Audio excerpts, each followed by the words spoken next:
La Tribune présente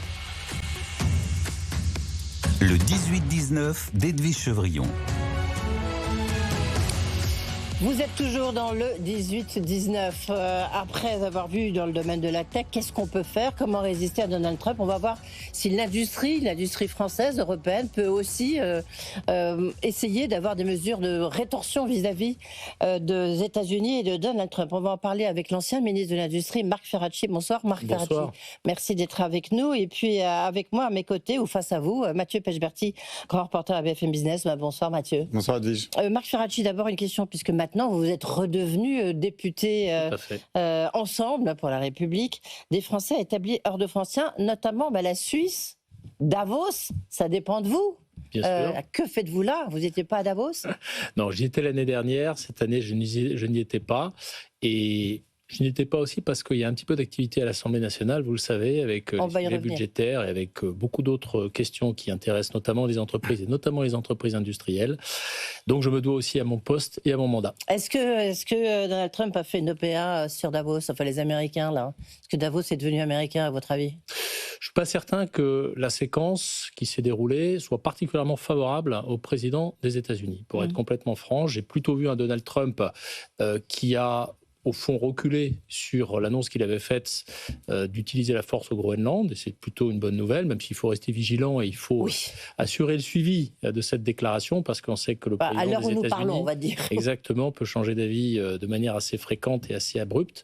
Je pense que le président de la République, je me dois d'en parler, a eu des paroles très fortes sur la nécessité de préserver l'état de droit à l'échelle internationale, c'est-à-dire de défendre le droit international, sur la nécessité d'affirmer le dialogue contre la brutalité qui est aujourd'hui malheureusement la grammaire qui est utilisée par le président des États-Unis.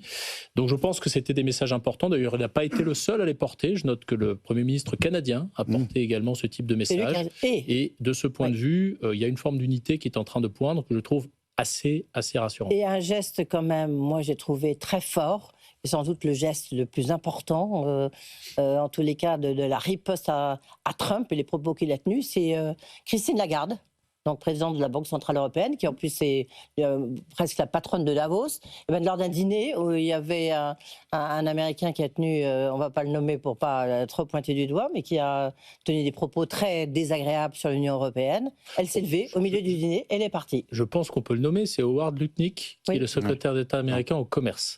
Le secrétaire américain au commerce, et effectivement, je pense que ça participe d'un état d'esprit général. Tout ça, c'est-à-dire l'idée de ne plus se laisser marcher sur les pieds, l'idée d'affirmer une forme de force et de puissance européenne, et nous sommes forts et puissants quand nous sommes unis. Je pense que de cela, les Américains doivent être conscients. Ils doivent rester des partenaires. Aujourd'hui, ils sont des partenaires un peu moins fiables qu'avant. Il faut qu'on retrouve un petit peu le chemin de la raison. Oui, Mathieu Pechberti. Non, mais avant de parler des rapports de force industriels et commerciaux, il y a effectivement d'abord les rapports de force purement politiques et des paroles politiques. On voit que les dirigeants de l'Union européenne sont relativement faibles. Les rares voix qui s'élèvent, comme celle d'Emmanuel Macron, qui essaye de batailler un petit peu, n'est pas vraiment suivie. Ursula von der Leyen est quand même politiquement très faible, et donc face effectivement face effectivement à un fort en gueule, pardon l'expression, comme Donald Trump. Il faut effectivement cogner, et ce geste de Christine Lagarde est symbolique. Je suis pas sûr qu'il reste non plus qu'il soit très efficace, mais il est symbolique. Il faut que ce soit suivi de faits politiques. Exactement. Et la symbolique, enfin, vous direz, le président Macron a quitté Davos mardi soir. Non, mais vous parlez du discours du Premier ministre canadien, a été extrêmement fort. Et d'ailleurs, si nous l'avons entendu, si beaucoup de gens l'ont entendu, c'est qu'effectivement, dans un premier temps, c'est la seule réponse à Donald Trump. C'est d'abord une réponse très politique et très forte. Marc Ferracci, je voudrais peut-être juste un mot, qu'on fasse un petit détour par la France, par l'Assemblée nationale, puisque vous arrivez de l'Assemblée nationale. On voit quand même que c'est comme un climat comme électrique très difficile. Il y a eu vraiment une séance très houleuse aujourd'hui. Vous l'avez vécu? Oui, je l'ai vécu. J'arrive directement de l'hémicycle pour vous rejoindre. Au fond, il n'y a pas grand-chose de nouveau dans ce qui s'est passé. Qu'est-ce qui se passe?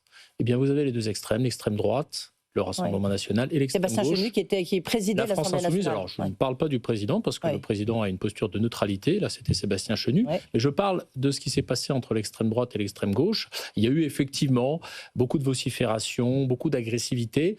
Il se trouve que les sujets qui étaient discutés étaient des sujets probablement de nature polémique, en tout cas qui se prêtaient à ce genre d'échange extrêmement vif entre les extrêmes.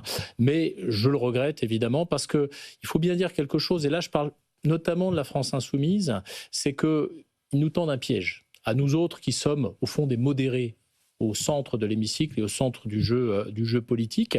Le piège qu'ils nous tendent, c'est qu'ils n'ont pas simplement envie de faire prévaloir leurs idées, ils ont envie de dégrader les institutions, et en particulier l'institution de l'Assemblée nationale, parce qu'ils sont dans une logique de chaos et de bouleversement. Donc je pense qu'il ne faut pas tomber dans ce piège. Moi, pour ma part, j'essaie de rester calme, et parfois je m'isole un petit peu quand je suis au milieu des débats, mais il faut faire attention à ça. Oui, on va quand même dire que demain, donc c'est après l'article 49.3 qui a été déclenché par le Premier ministre. Demain matin, ce sont les motions de censure qui vont être de LFI, du Rassemblement national, qui vont être discutées. Juste un tout petit détail, enfin pas un détail très important sur le fond, mais comme on doit d'autres sujets à aborder, Marc Ferracci, le 1er mai, tous au boulot, c'est les LR qui ont proposé ça. Est-ce que vous êtes favorable? Moi, je suis... Le fait de faire travailler, du moins, des boulangers, des artisans qui ont besoin d'être ouverts ou qui veulent être ouverts. Moi, je suis favorable à une certaine liberté et au maximum de liberté possible dans le travail. Le travail du dimanche et le travail lors des jours fériés, c'est quelque chose de sensible parce qu'il faut aussi préserver les temps familiaux, les temps collectifs. C'est ça qui est en jeu derrière les acquis sociaux. Cette problématique. Oui, ce sont des acquis sociaux, tout à fait. Maintenant, je pense qu'on peut trouver des équilibres un petit peu différents. Et il y a une demande qui vient du terrain sur ce sujet-là. Il y a une demande qui vient des artisans. Vous avez parlé des boulangers, vous avez parlé des commerçants. Ce à quoi il faut veiller, c'est ça qui sera, je pense, l'enjeu de l'examen de cette proposition de loi, c'est qu'il y ait des garde-fous pour les salariés qui, eux, ne souhaitent pas travailler. Vous savez qu'il y a parfois un rapport de force un peu asymétrique entre l'employeur et le salarié. C'est ça qu'il faut arriver à protéger, c'est la situation des salariés qui ne seraient pas forcément volontaires pour travailler. Alors, revenons sur cette guerre commerciale. Est-ce qu'il faut sortir le bazooka commercial ou pas? C'est donc cet instrument anti-coercition. On s'en souvient, lorsque vous étiez ministre de l'Industrie, Marc Ferracci, déjà vous aviez prôné, c'était je crois en juillet dernier, vous aviez prôné la fermeté. Bon. Vous n'avez pas vraiment été suivi. Un an après, quasiment un an après, on est toujours à peu près au même point en train de se demander qu'est-ce qu'il faut faire. Est-ce que vous pensez vraiment que la fermeté, c'est ce qui peut arrêter Donald Trump? Et surtout, c'est quelle méthode? Qu'est-ce qu'il faut faire? Merci de le rappeler. C'est vrai qu'au moment, c'est-à-dire l'été dernier, où Donald Trump a imposé ses tarifs, moi j'étais partisan. On était un certain nombre, notamment dans le gouvernement français à l'être, mais pas forcément à l'échelle européenne, d'une fermeté assumée, revendiquée, et surtout d'une unité européenne pour utiliser les armes que nous avons à notre disposition, notamment cet outil anti-coercition qui vise, par exemple, à fermer la commande publique européenne à des acteurs qui peuvent être américains. C'est quelque chose de très puissant, c'est quelque chose qu'il faut utiliser avec parcimonie. Vous voyez qu'encore aujourd'hui, on se pose la question. Oui. Alors on va le faire, on ne va pas le faire? Il faut quand même garder son sang-froid. Pourquoi? Parce qu'on le voit, les déclarations de Donald Trump changent quasiment d'heure à heure, en tout cas de jour en jour. Oui. Un jour, il annonce qu'il va imposer 200% de droits de douane sur les vins et spiritueux parce que la France refuse, par exemple, d'intégrer le Conseil de la paix qui vient de monter. Et puis, il revient sur cette idée. Il annonce qu'il va pénaliser les pays qui défendent l'intégrité territoriale du Groenland. Et puis ensuite, il revient en arrière parce qu'il considère que ça n'est plus le sujet. Donc, je pense que la première des réponses à Donald Trump, c'est le calme, le sang-froid. Il ne faut pas tomber dans la fébrilité. Et ensuite, si effectivement les menaces se concrétisent, et en particulier si elles s'étaient concrétisées sur le sujet du Groenland, je pense qu'on serait dans un cas d'école de ce qu'on appelle la coercition, c'est-à-dire tordre le bras de vos adversaires pour obtenir quelque chose qu'ils ne souhaitent pas vous donner. Donc, à ce moment-là, je pense que l'outil anti-coercition a vocation à être utilisé, c'est une évidence. Et j'espère que les Européens en sont convaincus, parce que la plus grande force des Européens, c'est évidemment leur unité dans cette affaire. Oui, mais ils ne le sont toujours pas, justement, sur ce point. Non, mais c'est plus une question, effectivement. Les Européens ne sont pas alignés, en tout cas ne semblent pas l'être sur ce point-là. Je suis un peu moins critique que vous, parce que je constate quand même que... c'est pas d'être critique, c'est d'être observateur. Non, mais une critique...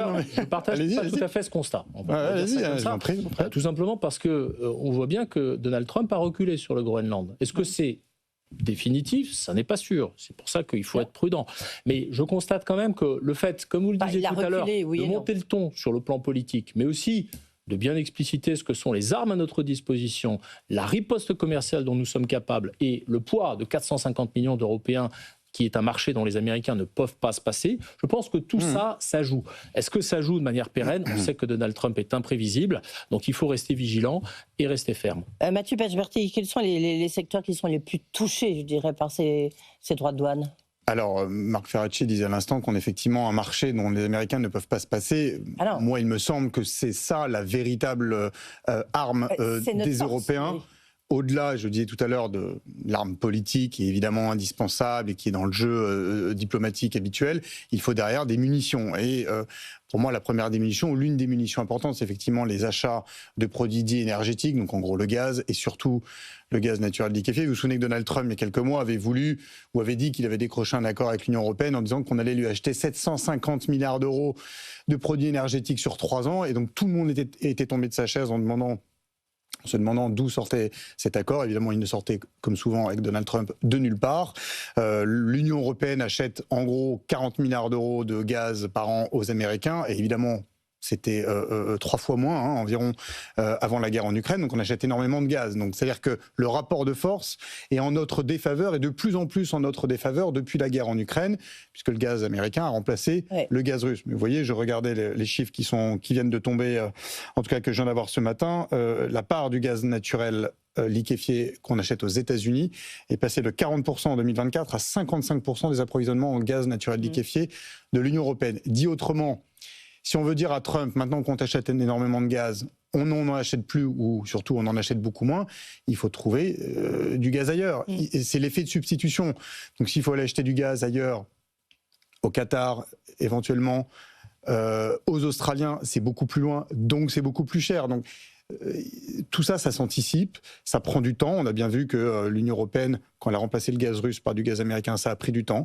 On voit que ces augmentations de volume, c'est 2-3 ans. Donc c'est une riposte en fait qui ne se fait pas en 15 jours, encore moins en 6 mois. Vous avez raison. Il y a 2 éléments de réponse à cette dépendance qui est en train de devenir un peu plus une dépendance aux États-Unis qu'à la Russie, parce que l'Union européenne a fait le choix de sortir de la dépendance au gaz russe. Et à l'horizon 2027, ce sera à peu près concrétisé. Mais évidemment, il faut substituer. Donc la première réponse, c'est de diversifier ses approvisionnements. Vous faites référence à ce qui a été effectivement dealé, si je puis dire, à l'été 2025 par Donald Trump, c'est-à-dire des tarifs raisonnable, mais contre des achats d'énergie à hauteur de 750 milliards. Et de défense, on dira après. Et des investissements, 600 milliards d'euros d'investissement. Il faut bien comprendre quelque chose, c'est que ces 750 milliards d'euros, vous l'avez dit très bien, c'est un chiffre qui est absolument inatteignable. Donc qu'est-ce que c'est au fond que ce chiffre? C'est un alibi dont peut user l'administration américaine pour rehausser les tarifs s'ils le souhaitent, en disant « Regardez, vous ne m'avez pas acheté l'énergie qu'on avait évoquée, et donc je remonte les tarifs. » C'est ce que je disais moi à l'époque. Je disais « On n'est pas capable de satisfaire à ces achats ou à ces investissements. » Et d'ailleurs, ce n'est pas l'Union européenne en tant que gouvernement ou union de gouvernement qui décide des investissements ou des achats, ce sont aussi les acteurs privés. Donc ça, on ne sait pas le dire. Et donc ça, c'est un élément de la coercition, le fait d'affirmer ce chiffre. Ensuite, la deuxième réponse, et je veux finir mon propos, c'est pas la diversification, c'est la sortie des dépendances vis-à-vis des énergies fossiles. Ça veut dire électrifier, ça veut dire faire en sorte d'aller vers le nucléaire, vers les énergies renouvelables, vers tout ce qui est décarboné, parce qu'aujourd'hui, le gaz, le pétrole, je parle pour la France, c'est 65-70 milliards de factures sur notre balance commerciale, et quand un Poutine décide de fermer le robinet du gaz, eh bien on est obligé d'en dépenser à peu près autant pour protéger les Français contre la hausse des prix. Donc on voit bien qu'on a une stratégie qui est forcément, vous l'avez bien dit, une stratégie de moyen et de long terme, mais il faut aller vers cette stratégie, sortir de la dépendance aux énergies fossiles. Juste un petit détour, je ne sais pas si dans le discours, vous avez écouté hier Donald Trump, dans son discours, il a taclé la sortie du nucléaire des Allemands en disant que la tragédie verte de l'Allemagne qui est sortie du nucléaire et qui a complètement plié toute sa politique nucléaire face à des gens stupides. Enfin, il a eu des propos qui étaient absolument d'une force et d'une violence inouïe par rapport aux Verts qui ont effectivement conduit notamment les Allemands à sortir du nucléaire. Alors, je voudrais qu'on continue. Ça, c'était l'énergie. L'industrie de défense. Parce que ça, c'est un point quand même très important, parce que ça faisait partie du deal. On l'a bien vu, on en parlait à l'instant dans tout ce qui est investissement technologie. C'est 1000 milliards investis aux États-Unis dans les logiciels, et notamment dans les logiciels de l'industrie de défense. Qu'est-ce qu'on peut faire ? Et tiens, j'en profite juste pour dire que demain, surtout, ne manquez pas à 12h30 l'interview de Catherine Vautrin par Michel Cabirol et Jean-Baptiste Huet dans une nouvelle émission qui s'appelle Air Défense. Donc, très intéressant d'avoir sa réponse. Qu'est-ce qu'on peut faire ? On voit les Danois, les Allemands qui achètent tous des F-45 parce que justement, ils ont besoin pardon ? Des F-35. Et j'ai dit quoi ? 45. Mais c'est pas 45, grave. F-35, voilà, c'était 45. F-35, évidemment. Qu'est-ce qu'on peut faire ? Est-ce qu'on a vraiment les moyens de construire l'industrie de défense et de leur dire stop ? Alors, évidemment que l'horizon qu'on se donne, et je pense qu'on est en train d'y aller, c'est de s'autonomiser, pas simplement d'un point de vue énergétique, mais aussi sur notre base industrielle, et notamment sur l'industrie de défense. Mais ça prendra du temps, il faut bien se le dire. On n'a pas aujourd'hui la capacité à produire les volumes que nécessite le fait de tenir un conflit de haute intensité, comme on l'appelle, comme le conflit ukrainien.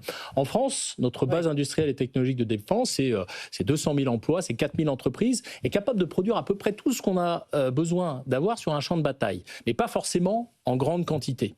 Et donc, il faut qu'on assume cette transition, mais d'ici là, ce qui est vrai, c'est qu'on a toujours besoin, en tout cas certains pays qui ont l'habitude d'acheter américain, ont besoin d'assumer cette transition. Moi, ce que j'espère, c'est que derrière les achats de F-35, on structure notre filière industrielle de défense de telle sorte qu'on soit capable, dans 5 ans, dans 10 ans, de répondre. Et j'y crois profondément, je vais vous dire pourquoi. D'abord parce que les Européens se sont réveillés sur ce sujet, et un pays comme l'Allemagne... Regardez le SCAF. C'est un exemple de coopération difficile entre l'Allemagne. Mais néanmoins, les Européens se réveillent sur l'idée même de dépenser beaucoup plus pour leur défense, et je pense en particulier à l'Allemagne qui a décidé de dépenser 100 milliards d'euros pour sa défense. Ça, c'est quelque chose qui change le jeu. Ensuite, effectivement, la question, c'est de savoir si en même temps qu'on s'autonomise d'un point de vue militaire, on s'autonomise aussi d'un point de vue industriel, c'est-à-dire vis-à-vis des armements américains. Ce qu'il faut bien rappeler quand même, c'est que pour utiliser, et c'est ce que commencent à reconnaître des pays comme le Danemark, qui sont menacés par les États-Unis avec le Groenland, c'est que pour utiliser des armes américaines, il faut l'autorisation des Américains. Et donc, à un moment ou à un autre, l'instabilité et la versatilité, tout à fait, la versatilité de l'administration américaine et de Donald Trump devrait faire réfléchir beaucoup les gens. Non, mais effectivement, je rejoins la critique, ou en tout cas la remarque d'Edwige sur l'exemple de la défense, où il y a effectivement ce mouvement, mais de manière contradictoire. Les pays européens n'achètent pas assez européen, et quand on essaye de faire des projets communs, et alors effectivement, le SCAF est à la fois ou le bon exemple ou le mauvais, parce qu'il y a aussi des exemples de projets industriels communs qu'on arrive à mener, mais l'avion du futur n'arrive pas à être mis en place avec deux groupes quasiment français, Airbus, qui est quand même franco-allemand, mais et Dassault, et où là, je reviens au premier point dont on parlait au début de notre discussion, le pouvoir politique, le poids politique n'est pas assez fort pour enjoindre ces industriels de travailler ensemble, là où aux États-Unis, il y a une seule parole politique. Et on revient de manière inextricable sur cette divergence de politique en Europe. Vous avez raison, mais je vais vous donner un contre-exemple. Un contre-exemple très important dans le domaine du spatial. Dans le domaine du spatial, on vient d'annoncer un projet fondamental, une constellation de satellites européenne avec 3 acteurs, Thales, Airbus et Leonardo, qui est italien. Et ça, c'est un élément de souveraineté. Donc, vous avez raison, il y a des projets qui patinent, qui ne marchent pas, mais il y a aussi des projets qui éclosent. Vous avez raison, et puis il faut plutôt regarder ceux-là, ceux qui marchent. Moi, il y a un dernier petit point. Non, je pense qu'il y a un dernier petit point, parce que personne ne l'évoque, mais qui est important, c'est qu'il y a beaucoup d'investisseurs financiers américains qui sont présents à la fois en France et en Europe. Et ça, je pense que c'est aussi un sujet qui doit être étudié, parce que la force financière des États-Unis passe par les grands fonds d'investissement, les grandes banques américaines. BlackRock, et nous en France, est-ce qu'il ne faut pas commencer à mettre, non pas le holà définitif, mais en tout cas à freiner ces investissements ou à menacer cela? C'est important. Et puis je pensais à la parole du Premier ministre canadien qui vient d'arriver. Finalement, est-ce que les ennemis de nos ennemis ne seront pas nos futurs amis? Est-ce qu'il ne faut pas une sorte d'alliance, comme lui le dit, des puissances moyennes? Je le pense, et je vous réponds sur la question du financement très rapidement. Il faut être en défense quand il y a des enjeux de souveraineté, c'est-à-dire quand les investissements peuvent mener à l'acquisition d'actifs qui sont stratégiques. Et ça, il faut faire très attention. On a une procédure que moi-même, en tant que ministre, j'ai beaucoup utilisée, qui est la procédure de contrôle des investissements étrangers en France, et il faut l'utiliser avec la plus grande rigueur. Il y en a de plus en plus. Il y en avait 100 il y a 10 ans par an. Il y en a 400 aujourd'hui par an. Et plus de la moitié de ces contrôles aboutissent soit à des interdictions, soit à des réserves sur la structure des investissements. Ça, c'est le premier. Le deuxième point, c'est qu'on doit aussi être offensif et se doter de nos propres outils de financement. Et moi, je dis un truc très simple. Deux trucs. Un, il faut intégrer le marché européen des capitaux. Ouais. Deux, il faut aller vers la capitalisation en matière de retraite, parce que ce sont aussi les fonds de pension qui donneront la capacité de financer nos investissements industriels en franco-français. Marc Ferracci, qu'est-ce que vous répondez à Volodymyr Zelensky qui a dit l'Europe est fragmentée et perdue face à Trump? Je ne partage pas ce sentiment parce que je vois les lignes bouger. Je vois les lignes bouger en écoutant à la fois le président Macron, le chancelier Merz, qui, vis-à-vis des États-Unis, je parle du chancelier, a une posture beaucoup plus ferme que ne l'avait vous voyez, face à l'Ukraine, rien n'a bougé en un an. Très sincèrement, on est obligé de faire avec la versatilité de Trump. C'est-à-dire qu'on est obligé de ne pas forcément prendre pour argent comptant toutes ces déclarations. C'est un exercice très difficile, parce que c'est déjà très difficile d'assumer un rapport de force, mais quand en plus il change toute la journée ou tous les jours, c'est très compliqué. Moi, je pense que les Européens ont pris conscience du fait que l'Ukraine était leur première ligne de défense vis-à-vis de la Russie. Ils ont pris conscience du fait que Poutine ne s'arrêtera pas au Donbass, c'est-à-dire à l'est de l'Ukraine, dans sa démarche de conquête, qu'il ira jusqu'à Kiev et qu'il ira peut-être jusqu'à la Pologne, si d'aventure on lui en laisse l'occasion. Et ça, je pense que c'est une prise de conscience qui a eu lieu dans l'esprit de tous les Européens et qui a déjà fait bouger les lignes. Un exemple, la coalition des volontaires, c'est-à-dire cette alliance de pays en soutien à l'Ukraine, c'est une réussite diplomatique du président de la République. On peut dire ce qu'on veut, toujours du mal à se traduire dans les faits. C'est un relais, et Volodymyr Zelensky le dit, c'est un relais à l'appui américain. À un moment ou à un autre, il faut que l'Europe arrive à mener ce genre d'initiative pour se défendre elle-même. Merci Marc Ferracci. On voit que c'est quand même difficile de vouloir sanctionner en tous les cas Donald Trump, mais peut-être que justement ça va nous réveiller. Merci d'avoir été avec nous. Merci Mathieu Pelletier. Voilà, c'est la fin de ce 18-19. Vous retrouvez tout de suite Guillaume Paul. Bonne soirée. Le 18-19 d'Edwige Chevrillon sur BFM Business.